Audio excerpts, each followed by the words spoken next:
My guest is the Executive Director of Policy at the National Motorists Association. Please welcome to the program Mr. Jay Beeber. Pleasure to be with you, Larry. Jay, how are you? I'm great. You know, we were talking yesterday briefly. We were both wagging on Gavin Newsom. It's pretty easy, isn't it? And I think I said, who could be the worst governor than Gavin Newsom? I think he said Kamala Harris. So, and I said touche. You know, in California, as you probably know, we have a mandate that's been issued that the Biden administration has advocated, which is the ban of the sale of gas-powered cars by the year 2035. What is the National Motorists Association take on that? Well, we have nothing against electric vehicles in general, but the government should not be mandating the kind of car that everybody drives. Electric vehicles are great for some people. Some of our members love them. It's a great second car for a lot of people, but as far as the vast majority of people, they're voting with their dollars, and we're seeing that these cars are not moving off the lots, and we're seeing that those people that have gone to electric vehicles having some problems with them, and they're moving back to gas-powered vehicles. How did the left browbeat domestic manufacturers into making so many EVs when I understand they lose money on every single one of them? Yeah, well, part of it is subsidizing it with our tax dollars. You know, if you look at where the EVs are being sold, they're being sold to the wealthiest zip codes in the bluest states, the people that want to feel good about themselves in terms of having an electric vehicle, feel like they're saving the planet or something. And so they're using our tax dollars to subsidize these things, but at some point that runs out. Hopefully with the Trump administration, that's going to completely run out. And with the whole woke stuff, they are just pushing these companies to go as woke as they can. And unfortunately, some of these companies are falling in line. Not all of them. I have a documentary coming out pretty soon, Jay, called EVs, The Good, the Bad, and the Ugly. Yeah. And when I first started my journey, I didn't know that much about EVs. I just kind of assumed that overall they were probably better for the planet than gasoline-powered cars. And I found out a lot of things, that takes fossil fuels to manufacture them, to transport them. The battery is much heavier. The battery has all sorts of rare earth minerals involved in it that are toxic. Exactly. Third world labor, kids in Africa using their bare hands to mine this stuff. Was going to have long-term health consequences. They cost more. They cost more, as you pointed out. And then after Gavin Newsom issued this edict that by the year 2035, no more sale of gasoline-powered cars, 2 days later, he advised the 2.9% of people in California who do have EVs not to charge them during peak hours. You can't make this up. Yeah, it's crazy. I mean, they want everybody to have the vehicle. There's no way that, let's say they get what they want, which is everybody to have an electric vehicle. The grid can't handle it. It's impossible. But the fact of the matter is, sometimes reality comes and smacks you in the head, and this is what's happening with EVs. They are not doing. In fact, we just saw that Stellantis just announced that they are delaying their electric. I think it's a Dodge Ram, and they're going to go to the hybrid instead.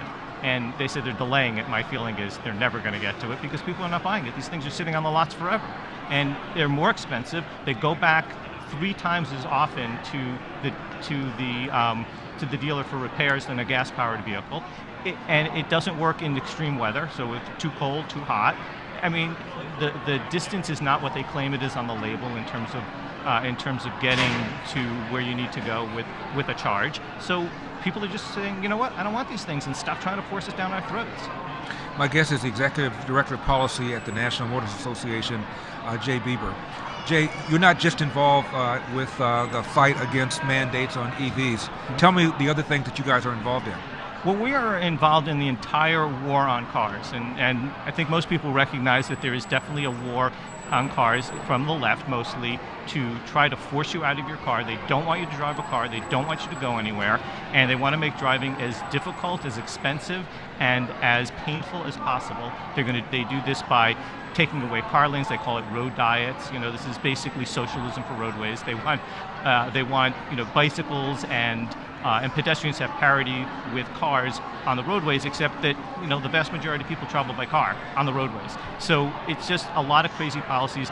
It's the automated enforcement, it's the vehicle miles travel tax, it's congestion pricing. All of these things are intended to make driving as difficult as possible, so you can't go where you want to go, when you want to go, how you want to go, because they want to control your life. They hate the freedom that comes along with a personal automobile. Their argument is, Jay, traffic. We have too much traffic. And when you hear that, your response is? They're making it worse intentionally. They're intentionally taking away car lanes. They're intentionally making more traffic. They're making it harder for you. One thing that they're doing, and they're doing this in LA, they are retiming the traffic lights so you hit more red lights, not less red lights, because they want to make your driving as slow as possible. So at some point you say, well, it's taking me forever to get across the city. Maybe there's a bus that goes faster, but it's still 3 times faster to go by car. Let's talk about the price of gas in California. Higher than any state other than Hawaii for obvious reasons. And the reason gas prices are so high is?